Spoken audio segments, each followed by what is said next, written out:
Assalamualaikum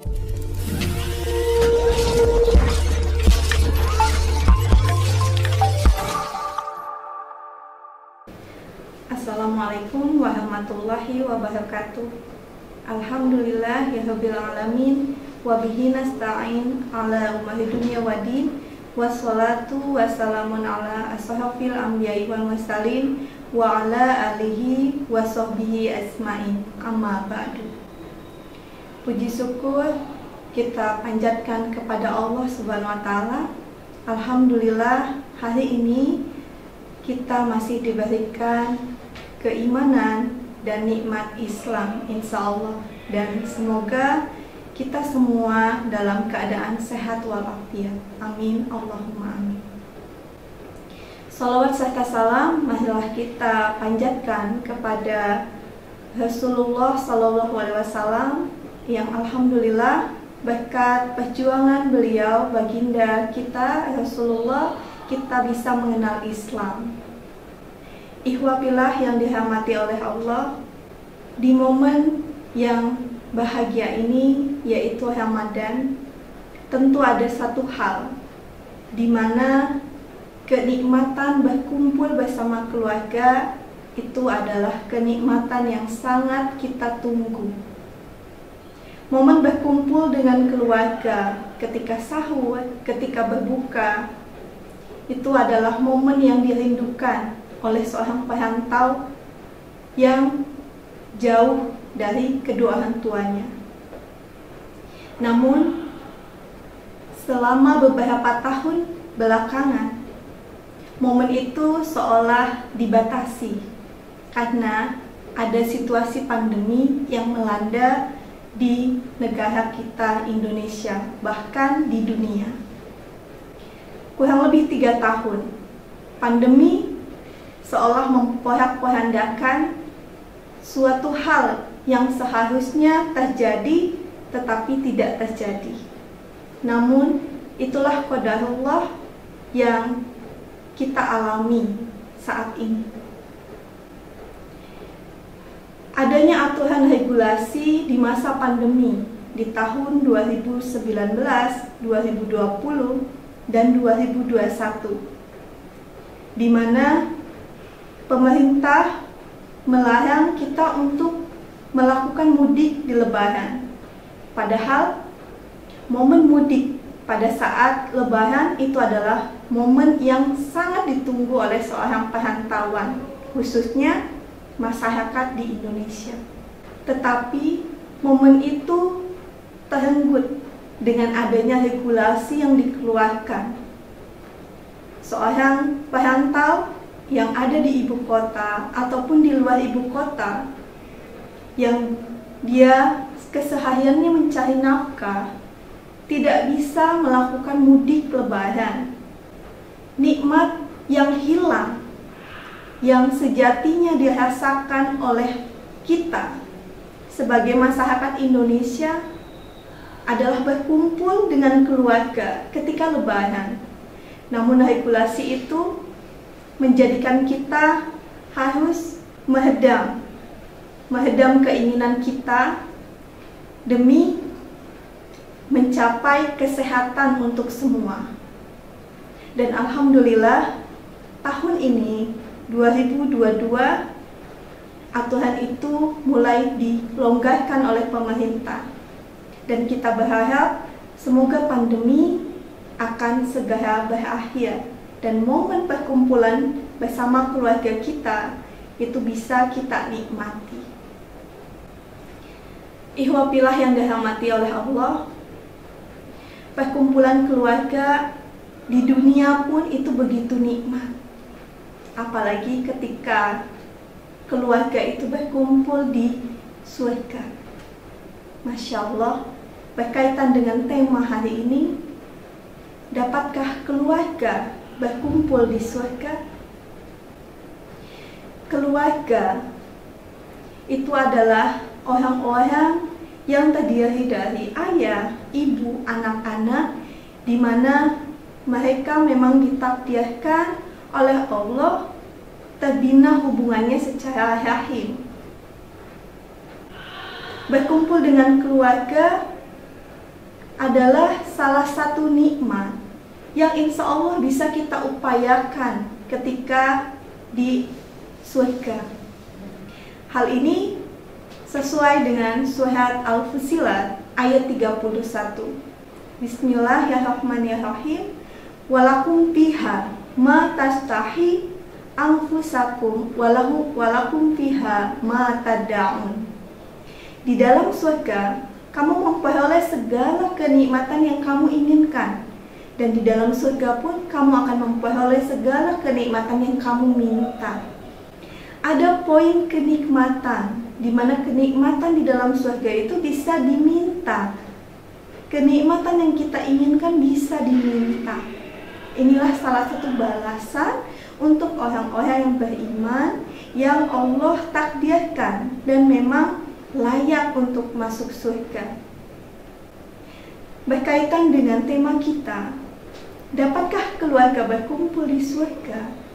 Tentu perkumpulan dengan keluarga ini adalah suatu kenikmatan, dan kenikmatan ini bisa kita minta kepada Allah. Ketika kita memang ditakdirkan oleh Allah layak masuk surga, kita bisa minta kepada Allah. Ayah kita, ibu kita, orang-orang yang kita cintai itu berkumpul di dalam satu surga dengan derajat yang sama.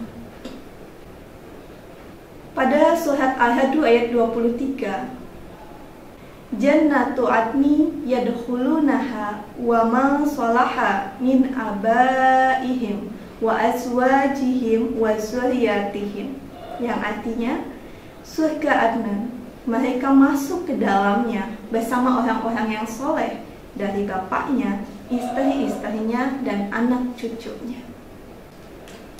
Tafsir dari Ibnu Katsir terkait surat Al-Hajj ayat 23 ini menegaskan bahwa Allah itu akan memberikan balasan kepada orang-orang yang beriman yang masuk ke dalam surga.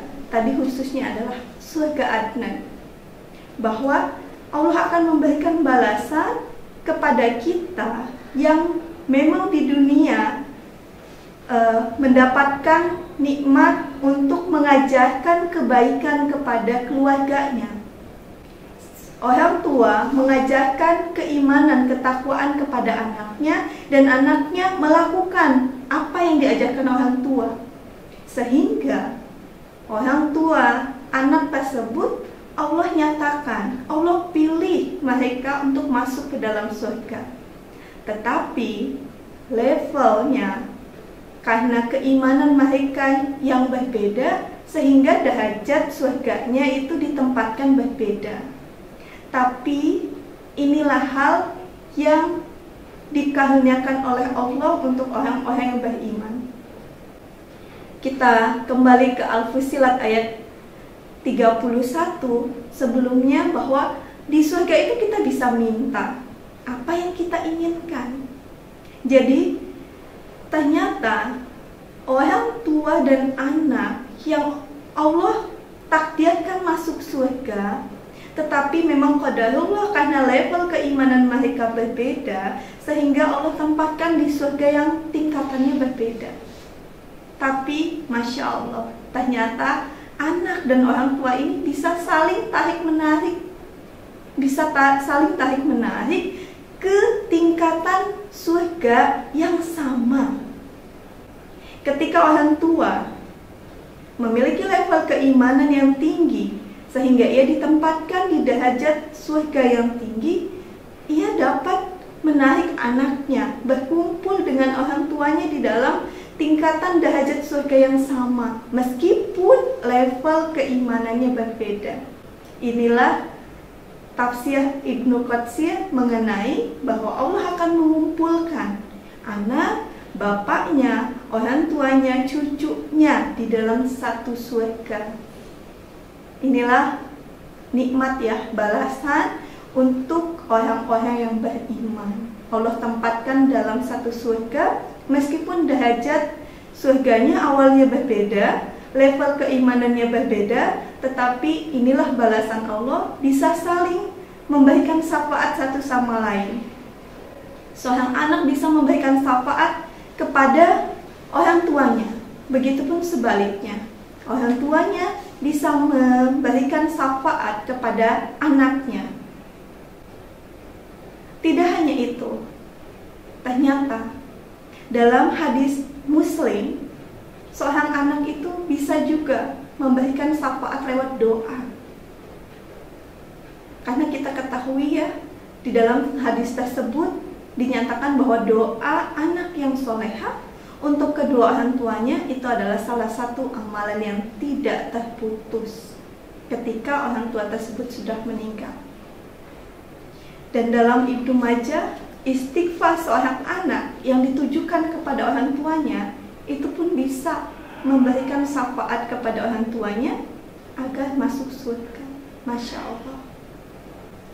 Begitulah nikmat yang bisa kita peroleh ya ketika kita istiqomah, kita mengajarkan kebaikan kepada anak-anak kita.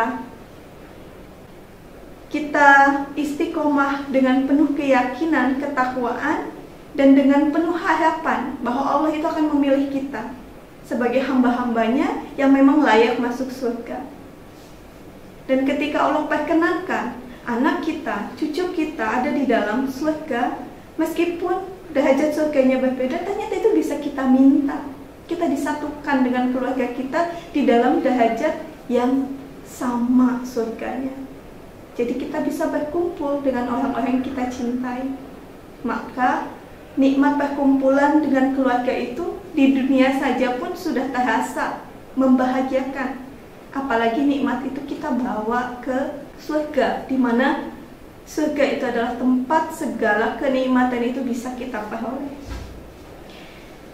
Ikhwafillah yang dirahmati oleh Allah, di momen yang sangat mulia ini, mari kita upayakan diri kita sebaik-baiknya, menjadikan diri kita lebih istiqomah lagi, dan kita bisa mencapai derajat yang memang itu adalah derajat terbaik menurut Allah. Kita bisa perbaiki diri kita, bukan lebih baik dari orang lain, tetapi kita perbaiki diri kita lebih baik dari kita yang sebelumnya, dan bisa istiqomah sehingga Allah bisa pilih kita sebagai hambanya yang memang layak masuk surga.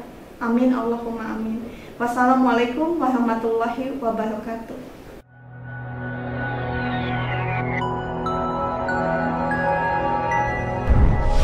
الفتيان لإنشاء الأجيال من قادة الحضارات.